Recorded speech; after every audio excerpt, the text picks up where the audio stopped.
Crest. Ray Solomon. Here. Glenn Conklin. Present. Scott Dyke. Here. John Shea. Here. Darrell Jefferson. Here. Marty Gazal.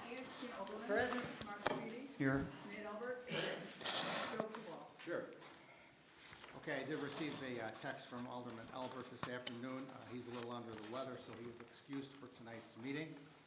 The first order on the agenda is to conduct a public hearing with respect to a sign ordinance variation for the Will County Children's Advocacy Center located at 1206 Cedarwood Drive, and I would ask for a motion.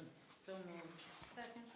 A motion by Alderperson Overland, seconded by Alderwoman Gazal, for a public hearing with respect to the sign ordinance variation for the Will County Children's Advocacy Center located at 1206 Cedarwood Drive at 7:01 p.m. And I will turn it over to our Economic Community Development Director, Mr. Ron Metzner. There is information in your packet.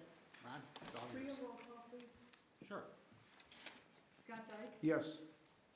John Shea. Yes. Darrell Jefferson. Yes. Marty Gazal. Yes. Tina Oberlin. Yes. Mark Sepiti. Yes. Joe Kubal. Yes. Motion carries. Thank you. Okay, now we'll turn it over to Ron Metzner. Good morning, good afternoon, good evening, Mayor and City Council. We talked about this a little bit at the last workshop meeting. The city's sign ordinance requires that any variance requests to the sign ordinance be heard by the City Council at a public hearing. Tonight, we're conducting a public hearing to consider a request from Will County for a variance from the sign ordinance provisions that would allow a new sign that they're proposing to install at the new Children's Advocacy Center at 1206 Cedarwood Drive, to have a electronic message board that's larger than what would normally be permitted under the city's normal sign regulations. As it's currently proposed and as reflected on the display and in your agenda packet, the electronic message board component of the proposed monument sign is approximately 28 square feet in area. The sign regulations that normally apply to these types of signs limit that sign area to 20 square feet in area. It's important to note that all other aspects of this particular sign comply with the provisions of the city's sign regulations. And in fact, because this is a corner lot, they would technically be allowed to have two monument signs, so they're only proposing one monument sign. We've looked at that from a staff perspective. We believe that the sign meets the standards for approval of a variation. I think one of the most important components of the justification for a variation is this really is a sign that's going to be installed and then operated to provide public information, public notices. It's not going to be used for commercial advertising purposes. The sign is located on the property in a manner that it's essentially as far away from any nearby residential properties as possible. We are recommending that any approval of the sign ordinance variation request include and be conditioned on several things that would need to be complied with. The applicant would need to provide some decorative landscaping around the base of the sign in accordance with the city's sign regulations. The sign is planned and would need to be maintained with an automatic dimming system, a technology that measures the ambient light in the area, and as the ambient light decreases, so should the intensity and brightness of the sign, so that it's not overly bright in dark periods of darkness. And then finally, this would be the only electronic exterior message board sign that they would be allowed to have on the property. We have representatives of Will County and of the Child Advocacy Center, along with their sign contractor, which are attending tonight to answer any specific questions you might have about the design or use of the sign. First of all, are there any questions from council for community development? Well, I don't have any questions for you per se. I think it's the way they did it is very nice. It's very appealing. It's very aesthetic. This is my ward. And this particular group I've worked with a lot over the years, as Lisa knows. And it's a wonderful organization that tries to take care of our children. And we should be very proud to have that in the city of Crest Hill, as I am. So thank you. Anybody else? Okay. Anybody from the Advocacy Center would like to step to the podium? Please state your name for the record. Good evening, Mayor. My name is Ken Gray. I'm Chief Deputy State's Attorney for Jim Glasgow. And I do want to apologize for Mr. Glasgow not being here this evening. I say that not because he doesn't care, because as you know, this is his baby. He started this in 1995 with a grant from DCFS. I'll give you just a few minutes, if you don't mind, and then Sure. move on, from DCFS, and a generous contribution from St. Joe's at the time, and also Paul Pollock over at Silver Cross, where we had the first Children's Advocacy Center. I do want to point out that the kind of the slogan that the Children's Advocacy Center used is hope, healing, and justice for abused children. That kind of says it all as far as what we do. When I say we, the Children's Advocacy Center is a law enforcement partner with all of law enforcement. Chief Clark has been there many times helping with the maybe victims in Crest Hill. I don't have the numbers for what we've had in Crest Hill, but I say one thing, we are very, very proud and happy to be here in Crest Hill. And hope you are too, that we're here. So, wanted to introduce Lisa. She's the Executive Director. She can tell you a little bit more about the Children's Advocacy Center. Hi. Thank you so much for the opportunity. I just want to say we were looking for a home for years of where the Child Advocacy Center can go. And we were so thrilled when that property, we heard a kind of a rumor that it was going to be sold and or might be on the market, and we came and saw, and it was perfect. And we are so excited. We just moved in last week. We're still working. We have not seen clients yet. We're working our business license still, but we are moved in and we're almost ready to start this week, so we're very grateful. I just want to say, when we say we work with abused children, we work with children ages 3 to 17 throughout the entire county. So that location is going to bring police officers, law enforcement, DCFS, assistant state's attorneys, and therapists to that center every day, coming from throughout Will County, coming into Crest Hill, into your district. So we're very excited about that. We operate 8:30 to 4:30, our regular hours. However, we do get called out at times because children are involved in murders at night where the family has, there's been a murder in the home and the child, we do an interview in the middle of the night to find out what the child saw, and that helps the criminal investigation. We also get called out for any children that have been sexually abused and also physically abused or sexually exploited, trafficked children. But for the most part, that will be probably 6 times out of a year that we come at night. We do also do trauma therapy. We're the only agency in Will County that does trauma therapy for abused children in the county. And we have 4 excellent nationally trained therapists that do evidence-based therapy focused just on the abuse. And then they see them for about 3 to 6 months at our center. And then we pass them off to make a referral and pass them on to a therapist that will work with them long-term. But they can always come back. And once a child has been received services at the Child Advocacy Center, State's Attorney Glasgow was adamant that we make sure that those children can always come back and everything is free of charge. And the sign that you're going to vote on tonight, I just want to say, is provided to us by a donor from a company that is paying for the entire cost of the sign. That's all I have to say. Thanks. Thanks, Lisa. Kevin? Good evening, Assistant State Attorney Kevin Myers. I'm a civil assistant who's assigned to work with the CAC as part of my assignments. So I guess I'm just here to talk to you about sort of why we need the variation from a legal standpoint. And your ordinance sets forth 3 really things that we have to consider. The first one is interesting because it's clearly looking at the economic benefit. And that's, as Lisa and Ken have both said, it's not our goal here at all. So the first question is whether we can yield a reasonable return without the variation. The way I look at this, again, we're not trying to make a profit, but without making this sign directly viewable by the public, the societal benefit's not being fully realized. As Lisa said, this is a unique setup here. people are coming in the middle of the night sometimes, not often, but parents are bringing their children here at the child's darkest day and something that's really horrible for the kids. And so we can maximize not only our messaging to the community, but minimize the stress on those parents who are bringing their children by making the sign visible. If you're bringing your child for an interview, the last thing you need is one more stress of, oh my God, where is this place? Due to the nature of the property, this is needed to make sure that this is visible. Now, the second thing is that the plight is due to unique circumstances, and that kind of goes into this. It's a corner lot. You've got traffic coming from different directions. Again, like I said, this is a unique circumstance just on what we're doing there. But this needs to be built in such a way that it's clearly visible, and we do have our contractor here who will explain what the thought process was in designing it in such a way.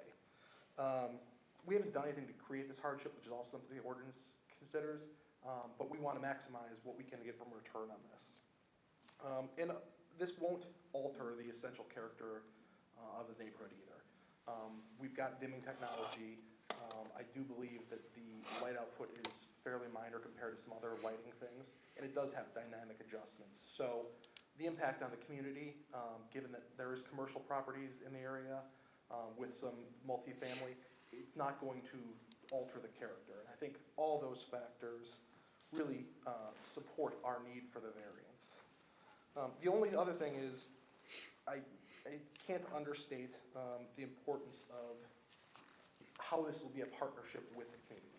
Not only is this going to identify what the location is, but it's going to be a way for us to drive out information that will help not only all of your residents, but the whole county. This is something, as Ken said, we're very excited to be a partner with the city, and I think just being able to get that message out front is a benefit to not only your constituents, but everybody in the county. Okay, thank you. Leon? Good evening, I'm Lino Carrillo, and I operate Express Signs and Lighting Maintenance out of Shorewood, Illinois. We've been really contracted to design, fabricate, and then install this signage. They've already said a lot, and plus you briefed everyone so well. I don't know that I need to say much. The sign is top of the line. It has auto dimming technology. It could dim down to 1% if the photocell calls for that, so that it does manage the light output. Other than that, I'm really prepared to answer any questions that you might have, technical questions or questions about the design. All right, let me ask if council has any questions to Lino from the sign company or any of the representatives from the Children's Advocacy Center. Just a quick question, is like, what is this dimension of the sign? The total sign or the message center? The message The center. whole sign and the Yes, message. the message center is 4 foot 2 inches in height and 7 foot And the 6 message? inches in diameter. And that part in the bottom, that's the message sign? The message sign is what says Easter egg hunt on there. I have a piece I can give you as well. If you want. Just wanted for the record. Yeah. So if you're asking the overall height of the sign, or just No. how tall it is off the ground? Yes. It's, 11 foot 6 inches. the bottom of the message board is just short of 3 feet off the ground. Okay, thank you. Anybody else? Okay, thanks, Lino. Sure. All right, since this is a public hearing, I'll ask if there's any residents in the audience that would like to make a public comment in regards to this request. Please step to the podium, state your name for the record, and your address is optional. I'm Joanne Bennett, and I'm president of the Park Place on the Green Association, the 55 and older community, and our fence backs up to the facility. And we're a little concerned because I know they say, it's not going to be advertising, but is the light going to come through? Because our homes come right up almost to that fence, and that whole row of homes, their front is their main bedroom. So if that light is shining over, that goes into all those residents' bedroom. And I'm also a little concerned, they say they could be coming there in the middle of the night. Our area is 55 and older. So, you know, we've had some problems because of the bar there on the corner and that. Silence in the room tonight? No. Thank you. Is the sign going to be on all the I'm just time? gonna try to get this up, so.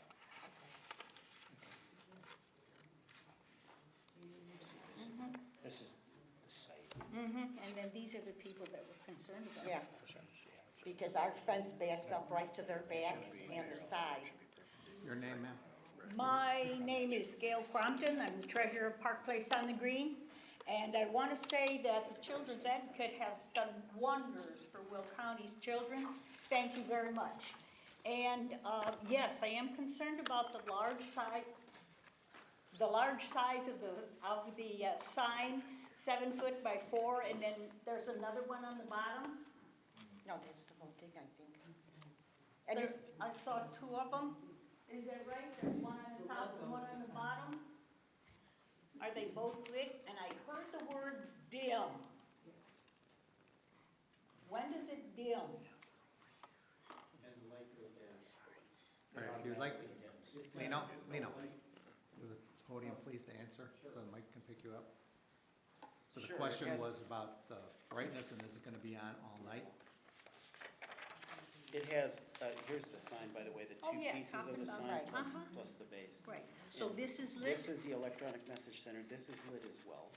but this So- stays the same? It'll stay the same, it doesn't change. Okay, so this is the one that's flashing.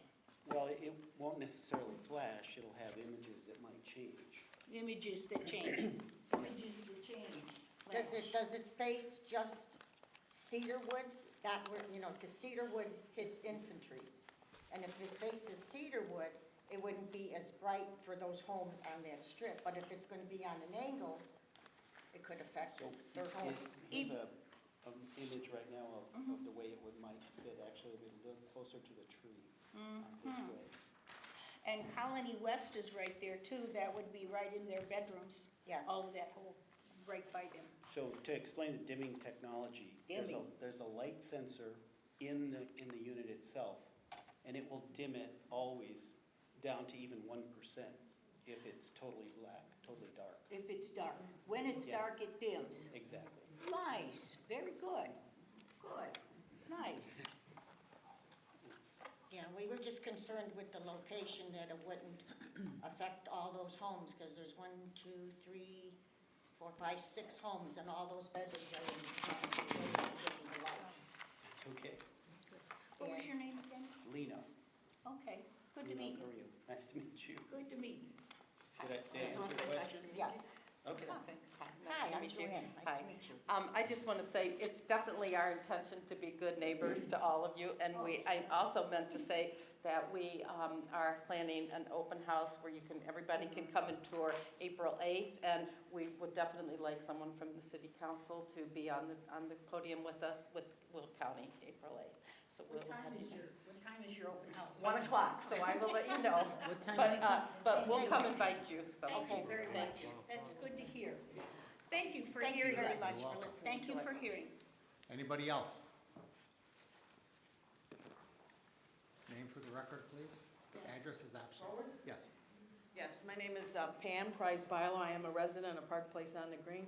My question is, now that I see a photo of the position of the sign, can it possibly, because we're sort of kind of on an angle when we're coming off of, what's that road we're on? Cedarwood, and then, not Infantry, it's the other one. It's the road that we use to wrap around that building. We used to, where I think they're advertising.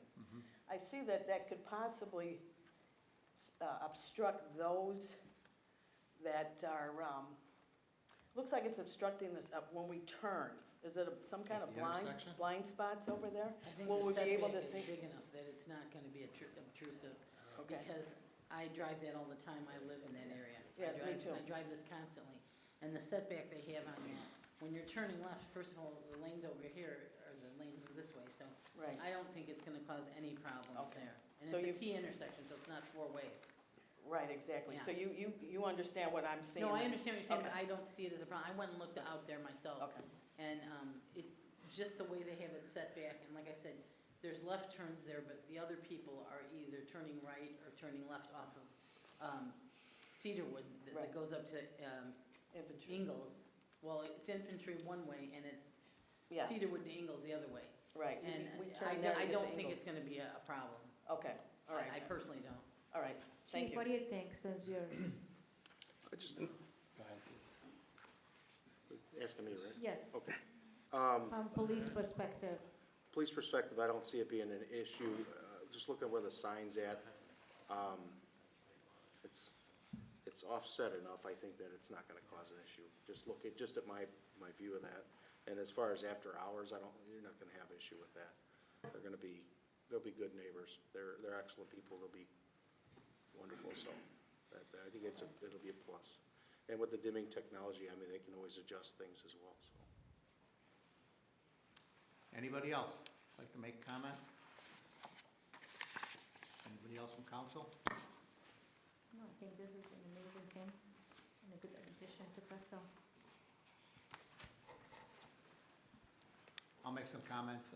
The city of Crest Hill has had a great relationship with the Children's Advocacy Center for many, many years. And not only the city of Crest Hill, but all the municipalities within Will County. And this is gonna be a big coup for the city of Crest Hill to have the Advocacy Center in the city of Crest Hill. I will tell you that there are gonna be a lot of policemen during the daytime hours inside that building at all times, which again is gonna be a big benefit to the city of Crest Hill. I know there was some concern about sometimes the lateness of the hours. I think those instances are pretty rare, but they will happen, but they will be rare. But again, you will always have police officers inside that building when somebody is inside that building also. And that will be a benefit to the city of Crest Hill also. So I would think this is gonna be a tremendous asset to our city to have the advocacy center so close to us in case we do need it as a city also. So I'm in total support of the sign also. But I will ask now to our Community Development Director, Ron, is there anything else that needs to be said? No, I don't think there's anything to add other than the testimony that's already been provided. Again, I would repeat from a staff perspective, we believe that the approval criteria or standards set forth in the city's regulations are being met in this case, and we're in support of the approval of the variation. If the council concurs generally with that sentiment, ultimately you will need to close the public hearing, and then this item would be placed on the next city council agenda for formal. We'll work with the city attorney to prepare an ordinance to document the approval subject to the conditions I outlined earlier in my And that will discussion. be on April 1st. Yes, April. On the April 1st. Yep. Okay, any other comments? Does anybody have any objections on this? from I the don't have city any council? objections, but I would like to further reiterate, since for a very long time, very, very long time, I'm giving away my age, I have worked tirelessly with this and CASA and other organizations.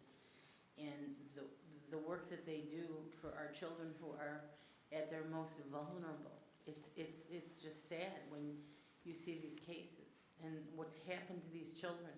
And they come in and they take care of these children. And they do it in a way that is as loving and caring as humanly possible. And it's so important and it's so wonderful that we're gonna have this in our town because they do such wonderful work. I hope you understand that. I'm not just saying that. I've been there firsthand. I have seen it. I have witnessed it. I've worked with them and I know. And coming from my background, I'm very, very familiar with all of this. So I hope all of your questions have been answered to your best. And I hope you will go over there and join them when they have their open house. I know I'm gonna try to get there. And I wish you the best of luck and I can't wait to see you guys there. Okay, I would ask for a motion to close the public hearing. So moved. Second. Motion by Alderperson Oberlin, seconded by Alderman Jefferson to close the public hearing at 7:25 PM. Roll call, please, Chris. John Burchett? Yes. Darrell Jefferson? Yes. Claudia Gazal? Yes. Tina Oberlin? Yes. Mark Sepiti? Yes. Joe Kubal? Yes. Josh Allen? Yes. Motion carries, thank you. Okay, We are back in regular session at 7:25 PM. Thank you, everybody. You're more than welcome to stay if you'd like, but you won't hurt our feelings if you leave. How's that? Moving on with the item number 2, the approval of the minutes. I would ask for a motion for the approval of the minutes of the city council meeting held on March 4th, 2024. Second. We have a motion by Alderwoman Gazal, seconded by Alderman Jefferson for the approval of the minutes of the March 4th, 2024 city council meeting. Questions or comments? Roll call, please. Tina Oberlin, Yes. Mark Sepiti, Yes. Joe Kubal, Yes. Scott Dyke, Yes. John Rashay, I'll have to abstain, I wasn't at the meeting. Darrell Jefferson. Claudia Gazal, Yes. motion carries, thank you. And also ask for a motion for the approval of the minutes of the work session held on March 11th, 2024. So moved. Second. Motion by Alderwoman Gazal, seconded by Alderman Jefferson for the approval of the minutes of the work session of March 11th, 2024. Questions or comments? Roll call, please. Mark Sepiti, Yes. Joe Kubal, Yes. Scott Dyke, Yes. John Rashay, Abstain. Wasn't at the meeting. Darrell Jefferson, Yes. Claudia Gazal, Yes. Tina Oberlin, Yes. motion carries, thank you. Okay, moving on to our city attorney. Mike Sanchi is here this evening. Good evening, Mike. Good evening, Mayor, City Council. We have one item on the agenda here for you tonight. It is a resolution approving an engagement letter with the law office of Teresa A. Berkey to represent the city of Crest Hill in a collections manner, and appointing that law office as special counsel to represent the city. If there are any questions, we can go into executive session later and discuss them. Otherwise, if the city council is satisfied, I know this has been discussed previously, we would ask that this be approved. So moved. Second. We have a motion by Alderman Dyke, seconded by Alderman Verche for a resolution authorizing the engagement of the law office of Teresa A. Berkey to represent the city of Crest Hill in a collections matter and appointing said law firm as special counsel to the city of Crest Hill. Questions or comments? Roll call, please. Darrell Jefferson, Yes. Claudia Gazal, Yes. Tina Oberlin, Yes. Mark Sepiti, Yes. Joe Kubal, Yes. Scott Dyke, Yes. John Rashay. Yes. Motion carries, resolution 1210.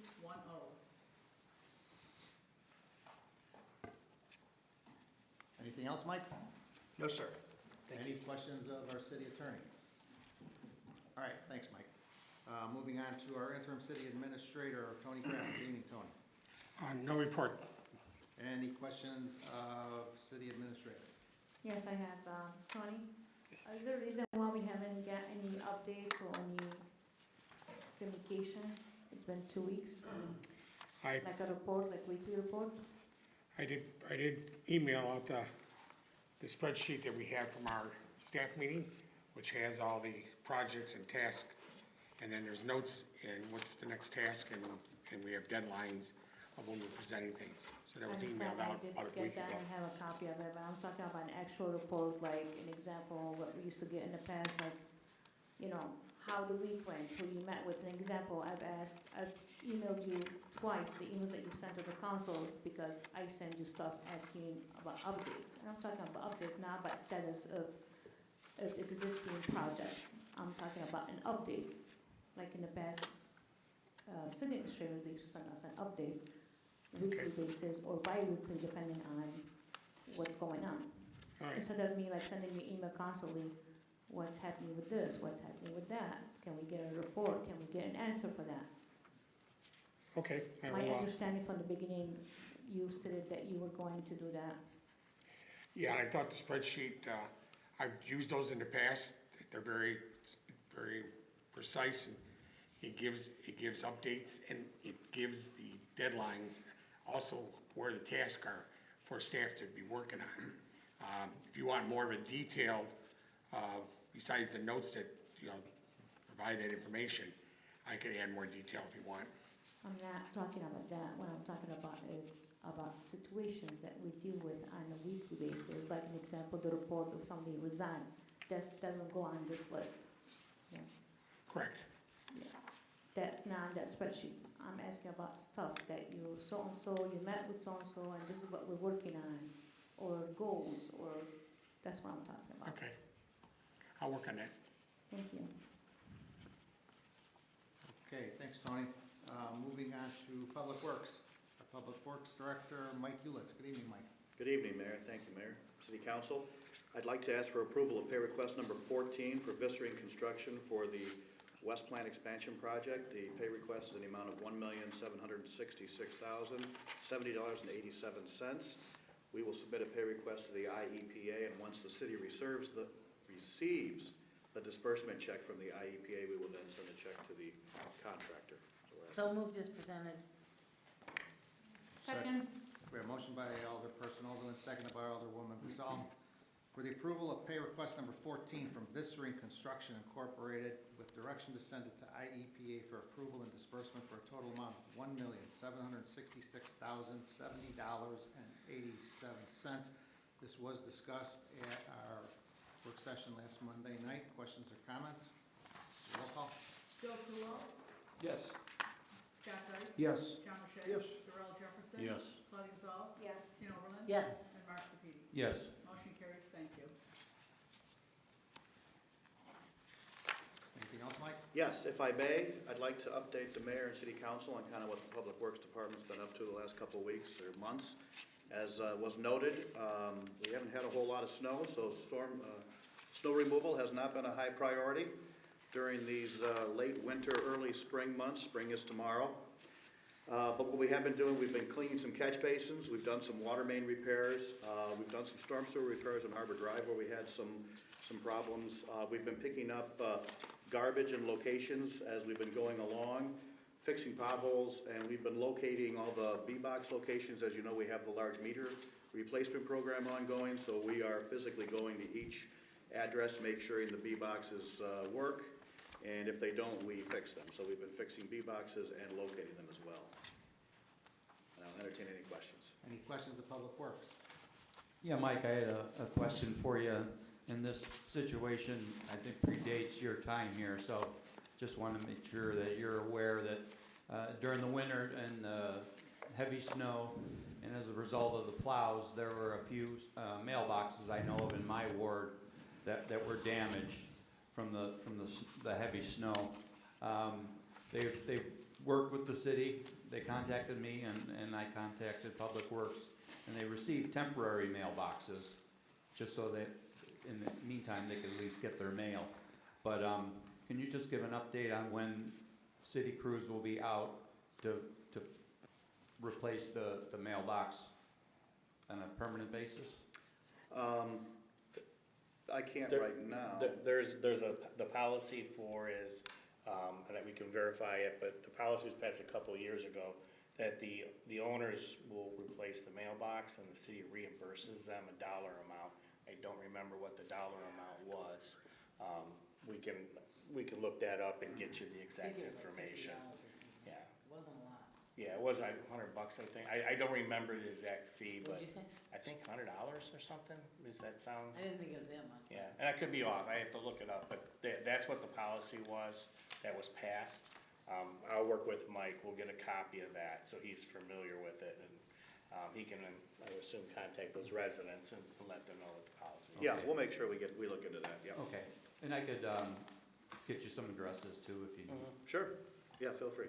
Okay, thank you. Thank you. All right, thanks, Mike.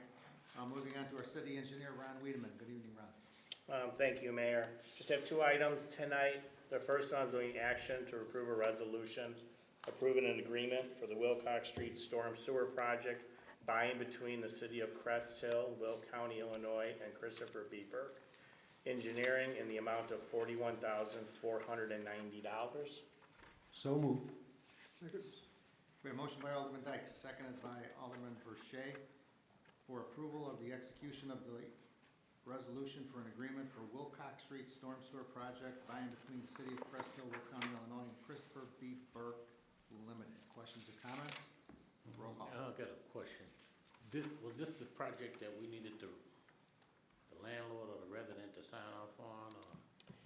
This was the project where we have an existing storm sewer that's running under and between homes, where the city does not have easements to access this. The project's being approved will remove about 90% of all the storm water that was going through that storm sewer. The resident that I believe you're questioning, we don't need his approval anymore based on how we're moving forward with the storm sewer design.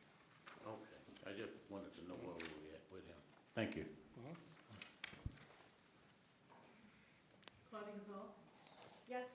Tina Oberlin. Yes. Mark Sepiti, Yes. Joe Kubal, Yes. Scott Dyke. Yes. John Rashay. Darrell Jefferson. Yes. Motion carries. Resolution 1211.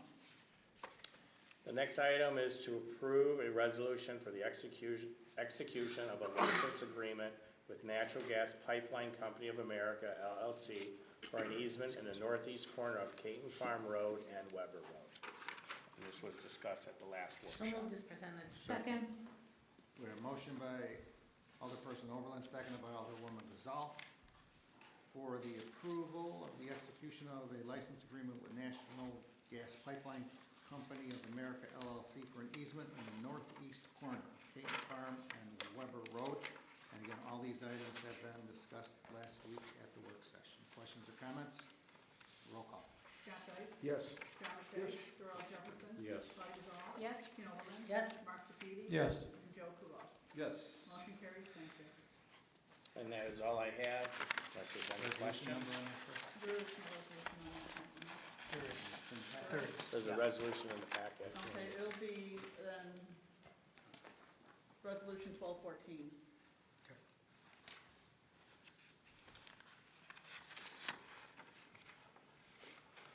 That's all I have, unless there's any questions. Any questions of city engineer? No, but Mike, I forgot to thank you for something, and it's one of those things that just kind of gnaws at me every meeting. And I see that you managed to accomplish getting all the correct addresses and names for the city hall and all these legal documents. So I can't tell you how much I appreciate that, because, you know, they should have the correct name and address. So thank you for doing what no man prior to you could do. You're welcome. All right, thanks, Ron. Moving on to community development, our community development director, Ron Metzger. Ron? Thank you. I have a few items. The first item is the approval of a resolution for a policy regarding permit fee waivers for overlapping governmental jurisdictions. This item was discussed at the last workshop meeting. If approved by the city council, it would authorize myself, or the position I occupy, and the building commissioner to waive up to $2,500 in permit or application fees for overlapping governmental jurisdictions. Motion would be in order. So moved. Second? A motion by Alder Dyke, seconded by Alderperson Oberlin, for the approval of a resolution for a policy regarding permit fee waivers for overlapping governmental jurisdictions. And again, all of these items were discussed last Monday night. Questions or comments? Roll call. John Rashay. Yes. Darrell Jefferson. Yes. Claudia Gazal. Yes. Tina Oberlin. Yes. Mark Sepiti. Yes. Joe Kubal. Yes. And Scott Dyke. Yes. Motion carries. This is gonna be resolution 1212.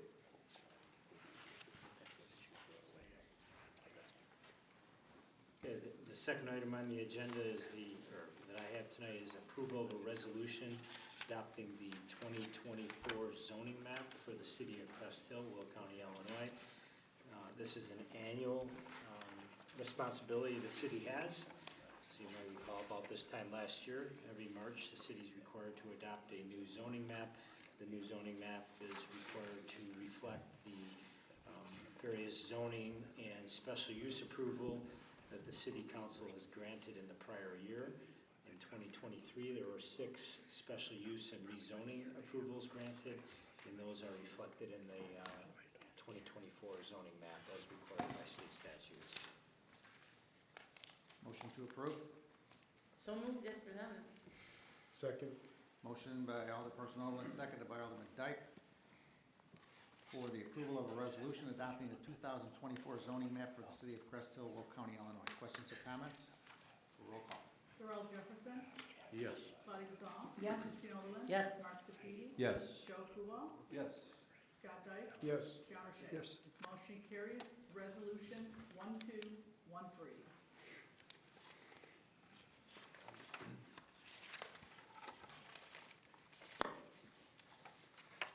Final item I have tonight is the approval of the waiver of the permit fee of $15,810 for the salt dome located at 1240 Caton Farm Road. This again was discussed at the last workshop meeting, and Building Commissioner Don Seaman presented this request, and during his comments, he reflected or acknowledged that the city has not incurred any outside consulting costs in the review of this permit, and as such, it would be appropriate to waive this fee. It's consistent with the waivers that Will County has granted with this, to the city of Crest Hill. Motion would be in order. Second. Second. Who made the motion? Somebody around here, I don't know. We have a motion by Alderman Boucher, seconded by Alderwoman Gazal. This is for the Will County Department of Transportation for the approval of a waiver of the permit fee of $15,810 for the salt dome located at 1240 Caton Farm Road. Questions or comments? Roll call. Tina Oberlin. Yes. Mark Sepiti. Yes. Joe Kubal. Yes. Scott Dyke. Yes. John Rashay. Darrell Jefferson. Yes. Claudia Gazal. Yes. Motion carried. Okay, anything else, Ron? I have nothing else tonight. Any questions of community development? All right, thanks, Ron. Moving on to our police department, our police chief, Ed Clark. Good evening, Ed. Evening, Mayor and Council. I do not have any agenda items this evening. I just wanted to update council that the polar plunge was a success. We all got in the water, and we raised $1,000, which I thought was pretty good for the smaller group we had this year. And also, moving forward, the Cop on a Rooftop is tentatively scheduled for June 17th of this year, and that would be at 5 in the morning till noon. Typically, so I will update and put it on Facebook once that becomes a solid date. That'll be the Cop on the Rooftop at our Plainfield Road location. Who's wearing the pink donut? Whoever's probably newer gets the pink donut, so, yeah, it's usually the rookie. So, also, I just want to kind of thank a couple of agencies, Will County Sheriff's Office and Illinois State Police for their assistance in that terrible crash we had a couple of weeks ago. We were very thankful for their assistance. The reconstructionists came, helped us out. We were on the scene for quite I think 11 hours.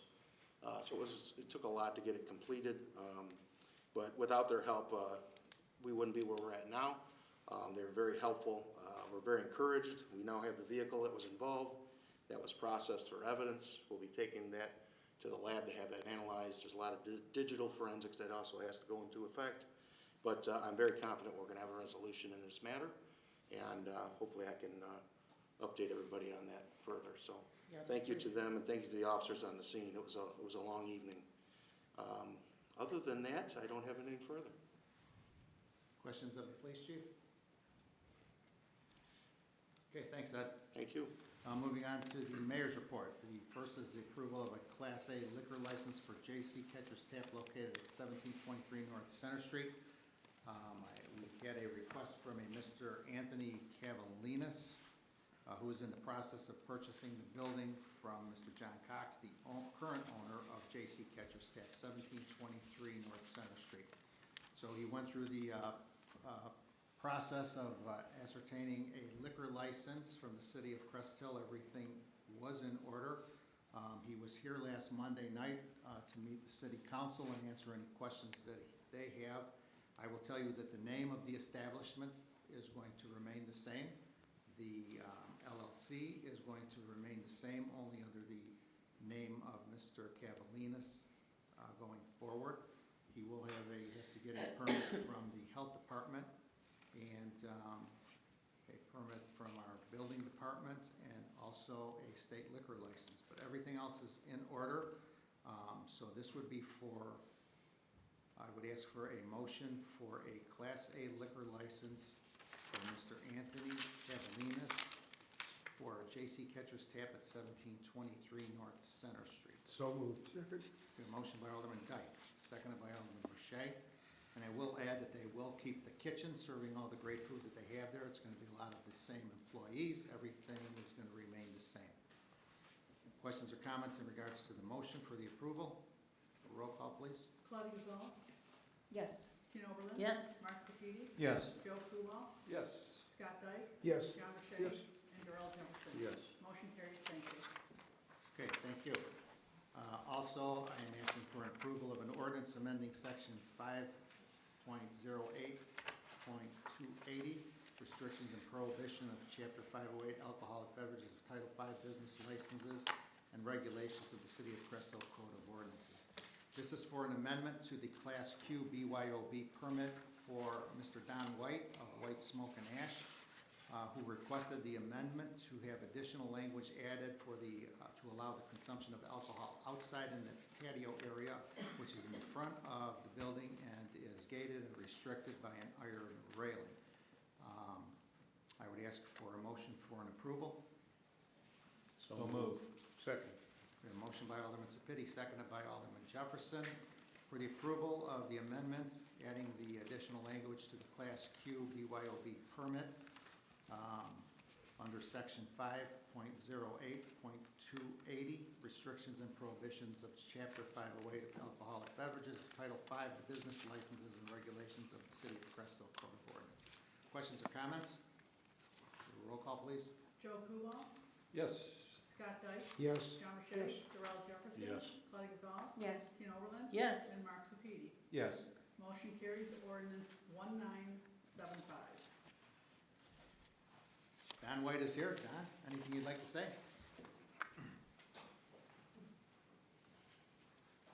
I'd like to say thank you, everyone, for your support of White Smoke and Ash. I appreciate everything that you do for us. It's been a long road, but we should be right now on smooth sailing, so. Thank you. Thank you. Have a great night, everyone. All right. Okay, just a couple announcements from the mayor. I know that most people have probably heard about the governor's press release on Friday morning in regards to the closure of the Stateville Penitentiary. So what I would first like to do is I would just like to read my statement that was drafted after the announcement was made by Governor Pritzker. And this is what I gave to all of the local medias that had contacted me on Friday morning. On the afternoon of Thursday, March 14th, senior city officials were notified by the State of Illinois Department of Corrections that it is set to begin the process that could lead to the demolition, reconstruction, and potential expansion of the Stateville Correctional Center within the next 3 to 5 years. While the state has not yet finalized its plans for the Stateville facility, it has made it clear it is committed to working closely with all stakeholders that will be impacted by this potential project, including the City of Crest Hill. The City of Crest Hill looks forward to learning more details about the planned new state-of-the-art Stateville Correctional Center and collaborating with the Department of Corrections to ensure local concerns are effectively addressed and the overall Stateville site is improved and enhanced in conjunction with this project. We are looking forward to working with the State of Illinois Department of Corrections. We are optimistic that these improvements and new facility could produce economic development on some of the surrounding properties. We are also optimistic that this announcement will end the speculation and uncertainty of the future of this prison site. So, since Stateville Penitentiary has been here since 1925, I will tell you that it is in very dilapidated conditions. Some improvements need to be made. I know over the course of the last several years, there was approximately 3 times that they threatened to close that facility, which would have been very detrimental to the City of Crest Hill. The City of Crest Hill depends on Stateville Penitentiary for their sewer and water, which started in the City of Crest Hill in 1988. They account for about 25% of our sewer and water fund. With the Lake Michigan water coming, again, that's a very big impact. The City of Crest Hill will have to try to help fill the void for the next 3 years with the removal and displacing of about 450 of the inmates that are left within the institution. So I will tell you a lot of these questions were addressed during the Zoom meeting that we had from high-ranking officials from the state of Illinois. Governor's Office, and also high-ranking officials from the Department of Corrections on that Thursday afternoon. So, we look forward. We don't have a lot of plans in front of us. I don't know if they have a lot of plans in front of us. So there's gonna have to be a lot of collaboration between the city of Crest Hill and our local senators and representatives also in regards to this issue.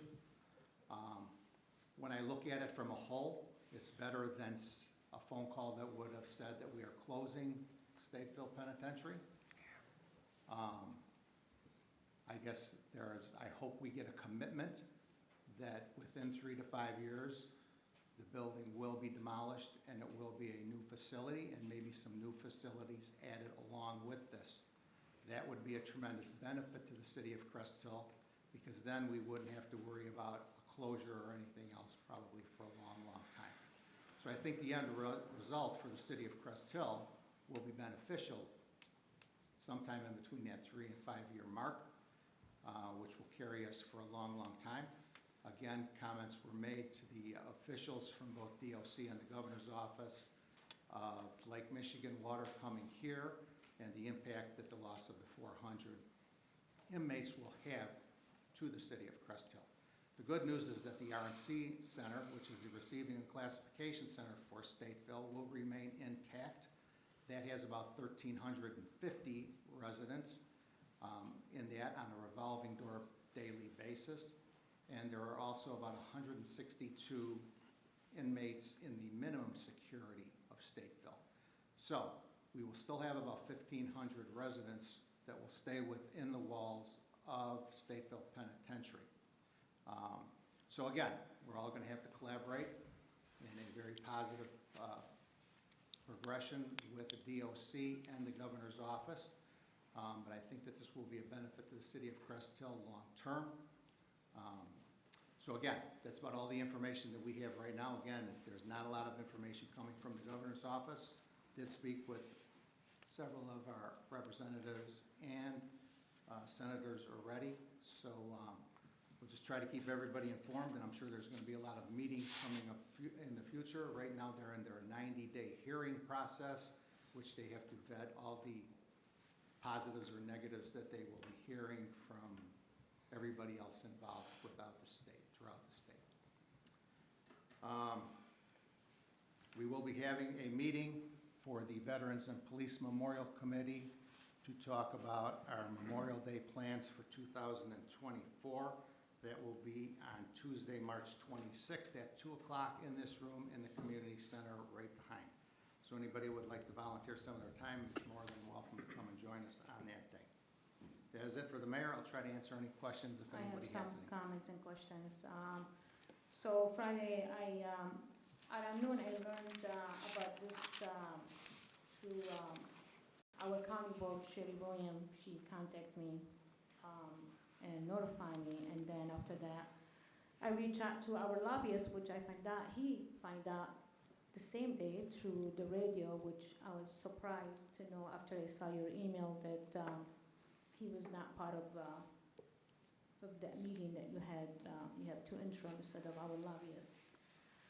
Even though you were told that this is supposed to be high secret, confidential, I thought it would be nice to notify our lobbyist so we can work with him on this issue.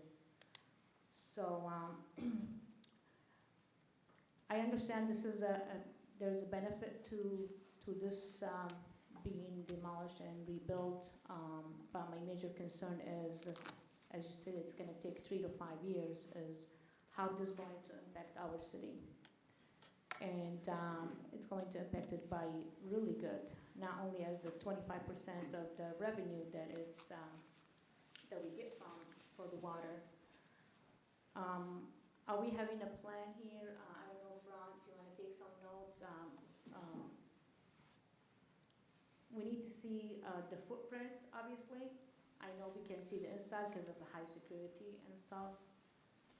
I'm not sure who we can contact, because the city needs to be proactive at this point, and we need to know the footprint of this, how it's going to affect us, and I'm pretty sure this is why, one of the reasons why they haven't given us the 200 acre that we were asking for. So where do we stay with that at this point. We need to know how it's gonna impact us with the 200 acres. That's really important for us to know. I know Mr. Hazard said he will work on that. He's looking into it as well. He spoke to Natalie Manley. But I have some notes here that I am concerned how this is gonna affect us, just not on Route 53 or Weber. It's probably gonna affect the future of Canton and Bruce Bridge. So we need to take all these things in consideration. Do we have a plan in the meantime, how we're gonna cover this cost, Mayor? Not at this time. We don't even know what their plans are.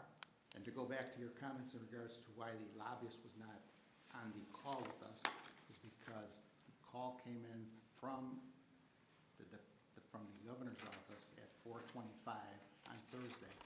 They told us who was invited to that Zoom. And there were members from Will County and the Will County Governmental League that were there also. We were also told several times from the governor's office not to discuss any of the comments of the Zoom meeting until the governor made the comment and the press release on Friday morning. So when you get that directive from the governor's office, you certainly obey that. And you're right, the lobbyist found out because he called me on Friday morning after he heard it on the radio. And I will tell you that we had a meeting with Representative Manley here on Friday morning, and our lobbyist was included. And for that matter, the representatives and the senators, that was the first time that they found out about it also, of what the governor's plans were. So that's the comments. As far as I had a meeting this morning with Senator Capel, along with Romeoville Mayor Nope and Joliet Mayor Darcy, who was not able to be there. They are also very concerned of what has happened, but they see that the assets that could come from having new buildings and new facilities in the city of Crest Hill. But they have a lot of questions too, and they're going to be reaching out to the governor, trying to get some answers, because they are just as unknown about everything as we are at this present time. But we did talk about long-range plans, we talked about short-range plans, we talked about phasing of project, and we wanted to know what their ideas are and their plans are, because at this time, in my opinion, I don't know if the state exactly knows their timeline and everything that they would want to do in regards to this. So what is the next step? The next step is that we work with our senators and representatives and try to find out more information from the governor's office and the Department of Corrections. Did they give you an estimate time when they're looking to demolish? No, they did not. I just hope we're not gonna stay calm about this and quiet, and look what happened to that Catholic diocese off of Weber, just because the city didn't want it to fix the curb. Look where we are right now. You know, we lost a good property of commercial right there.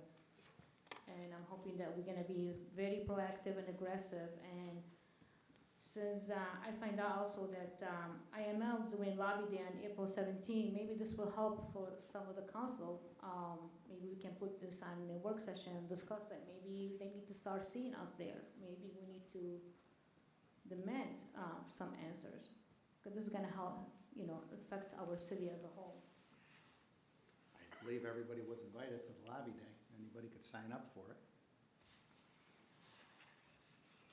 That's your answer? That's my answer for right now, because I don't have any answers to give you. Okay. You can ask Ron or Tony. They were on the Zoom call too. It was pretty limited information to what we received. So, okay. Moving on to the city clerk's report. Our city clerk, Christine Verche Hall. Chris? Thank you.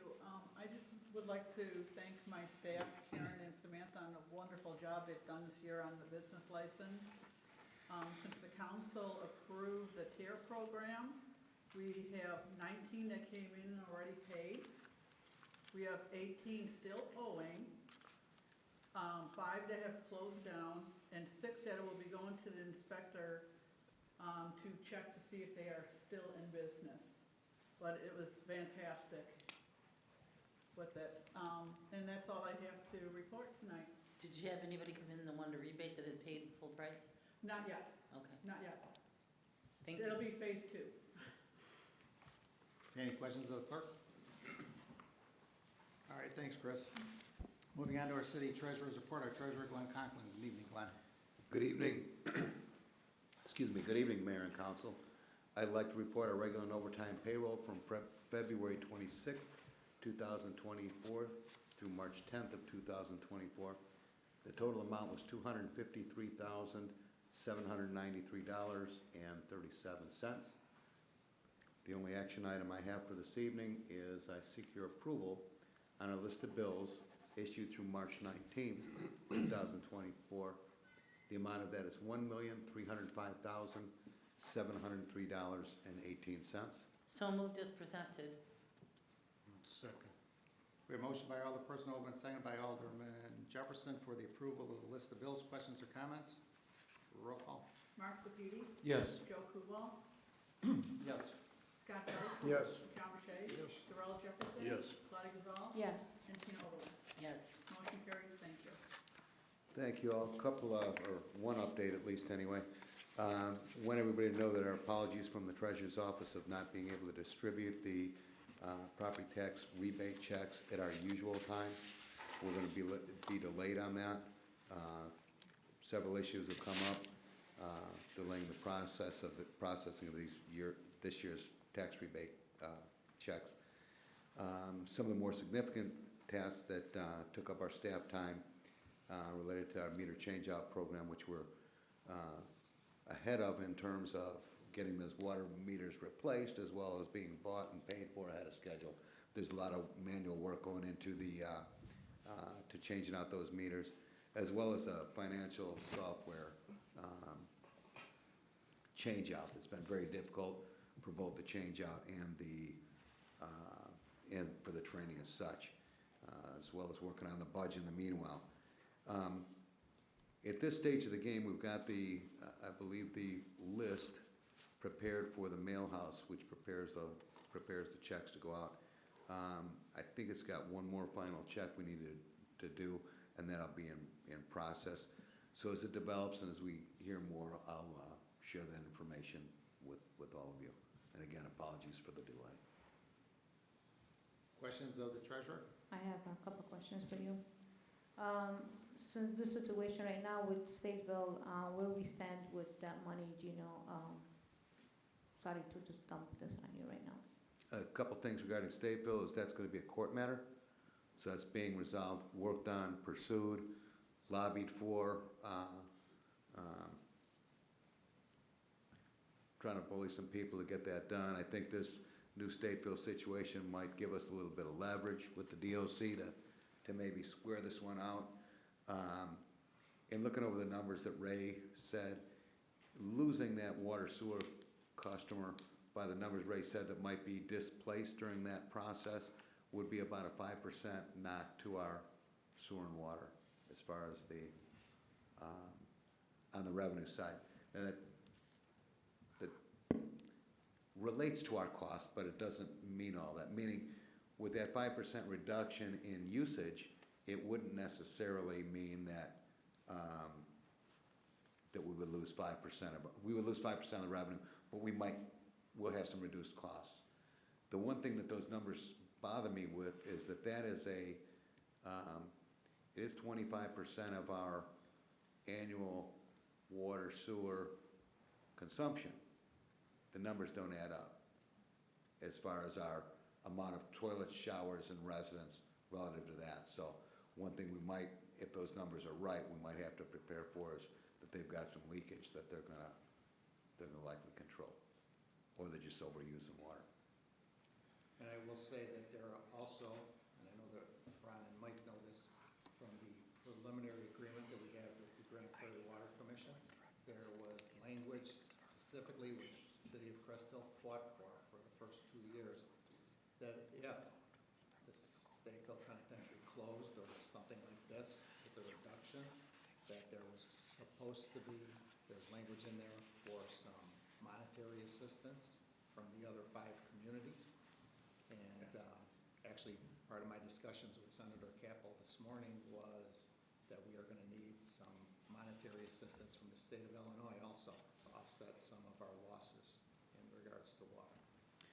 It's great news to hear. This is a biggest fear from a budgetary standpoint would be the closure of that. Secondary to that was if Statesboro were to close down and they were not to demolish that property, leaving us with a tremendous eyesore. So I mean that Yes. the long-term benefit of this actually being knocked down to earth is great.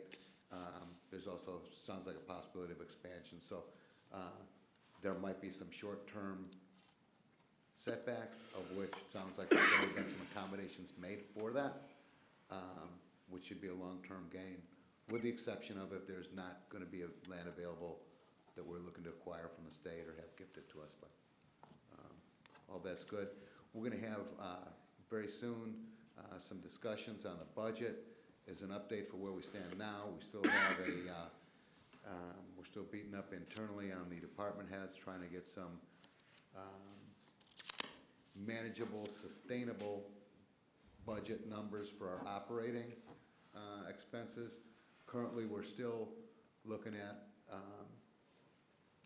we're certainly gonna be at a budget deficit on our, on some of the sewer water stuff, some of the capital projects, but our operating budget is still in the red, and we're working to get voluntary cuts from department heads to make that to where we can at least bat even on it. So we're working on that and doing updates as we get new numbers in. We've got some challenges with our insurance costs rising. We're deadlocked for growth right now. I can't see anything coming into the city within that fiscal year that's gonna greatly impact our revenue. So Lisa and Dave are developing some thoughts and ideas on how we might work towards gaining revenue and getting growth in the future.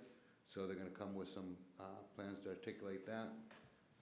I think there's gonna be some considerations that Lisa and Dave have been working on regarding the property tax rebate on a moving forward basis on some options, whether it be continued as is, whether it be modified to exclude businesses or multiple building holders, whether it's to preserve perhaps senior citizens. You know, we've got some rental properties, which is essentially a business operating there. So there's gonna be some options and some varying degrees of, or eliminated out for commercial properties. You're gonna have some options to consider. And so we're just working, just trying to beat down the numbers and get that to something that's gonna be sustainable. And right now, we're not there yet, but we're working with it. So at the end of the day, if we end up coming up with something that is in the red, it will be your obligation to put us into black numbers or to decide what you're gonna cut. But I think it's something that we really have to have a sustainable operating budget, and we're working towards that. Thank you for answering my second question without asking it. But I do have to add to that. I was going to ask you Oh, okay. of the budget, but thanks for doing that. Where the salary stands at this point? Have you guys discussed that at the last meeting of the budget? The salaries are, I'm assuming you're speaking to the non-union personnel? Correct. Okay, so a list has been compiled. I believe that most or all department heads have done their evaluations, I believe. So that needs to get put on a work session to have discussions as far as like what those ranges are. In terms of the budget, we've allocated allocated or put a placeholder in for roughly the max on those. So in terms of the budget, it's just a matter of the,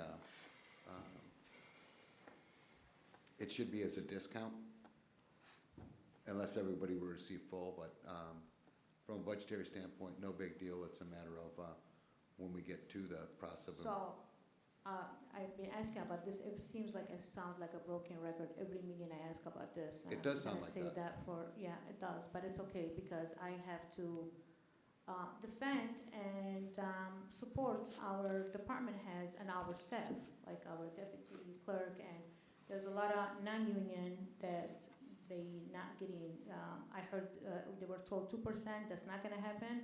I'm gonna repeat again. we have evaluation, we have merits, and that's how it should be. Each person gets evaluated, and that's how the race should work. So I'm hoping next meeting, we're gonna see this. If we can have it prepared, Lisa will be returning Wednesday with a real big slate of things to do. That'll be something that will be, Tony will put on the agenda. And so in terms of budget, we're okay. And then in terms of like what those raises will be, UA decide those based on the recommendations of others. So that will be on an upcoming Well, the agenda. only reason I keep repeating because we were told that we're not. So things have changed, but I'm gonna make that for the record again, that we're not on the vote on the budget this year if we don't have all this information in front of us. Thank you, Mr. Treasurer. Thank you. Is there anything else? All right, thanks, Glenn. Thank All you. right, unfinished business, we have nothing. Anybody? New business? Committee liaison reports. Well, I received a call from Mr. John Prittisil over the week, and he informed me that the Ladite ceremony, there's gonna be Sunday, June 9th at 11 a.m. There have been a lot of changes this year that they're undergoing. The new guard has come in, so there'll be a new president of the Czech Republic, and Czech Republic in itself is going to be dissolving, as was my understanding. I don't have all the details yet. And this program is going to merge with the children's school and the museum.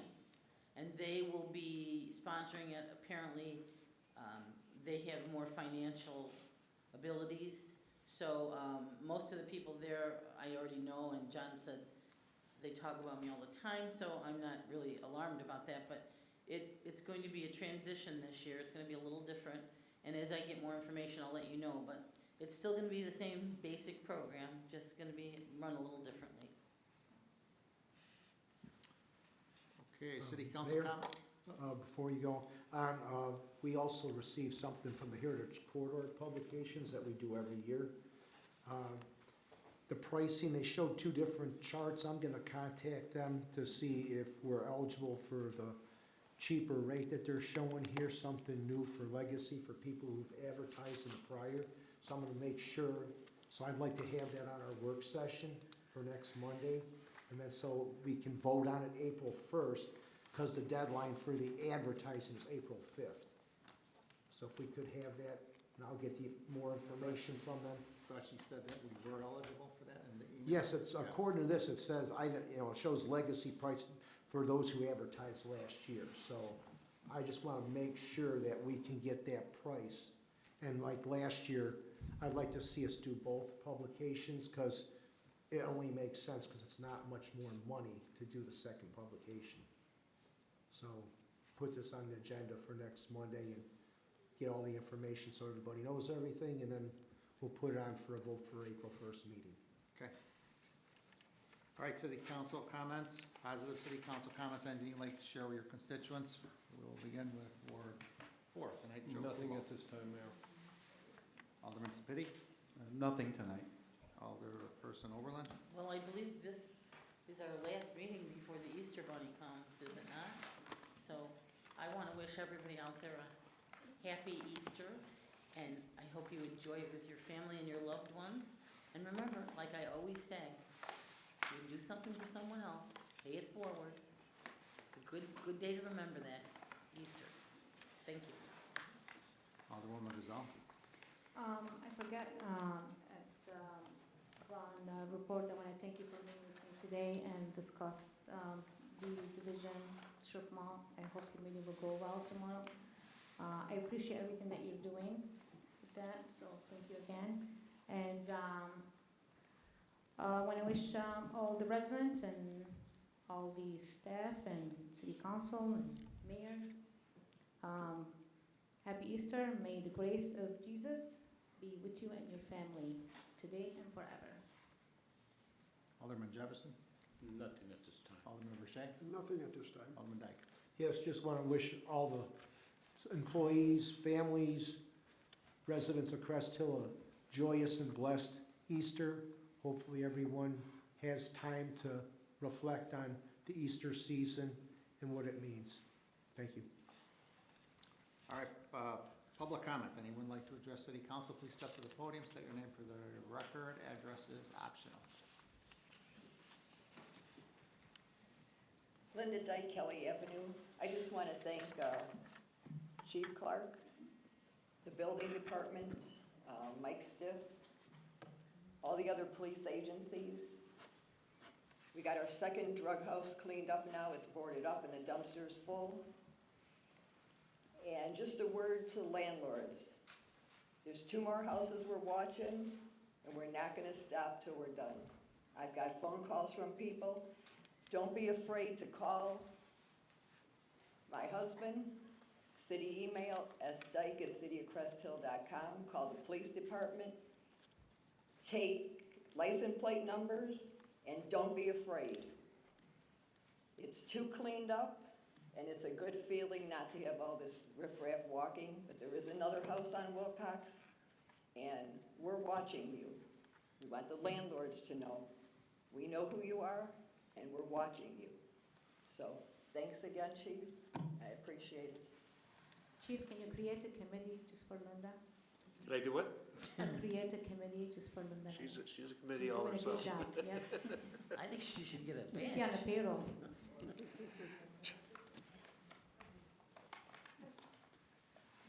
Thank you very much for a great meeting. We really appreciate that. Lots of information for us.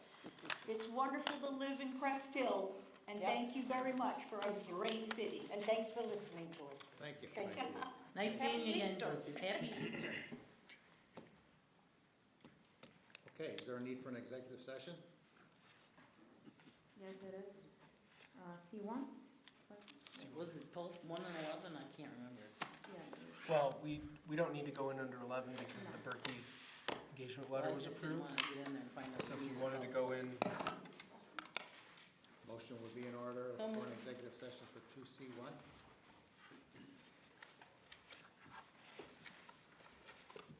Second. Oh, second. Motion by Alderperson Overland, seconded by Alderwoman Gazal for an executive session. Questions or comments? Roll call. Earl Jefferson, Yes. Claudia Gazal, Yes. Tina Oberlin, Yes. Mark Sepiti, Yes. Joe Kubal, Scott Dyke, Yes. John Burchett. Motion carries 10-0. All right, we'll be going into executive session at 8:18 PM.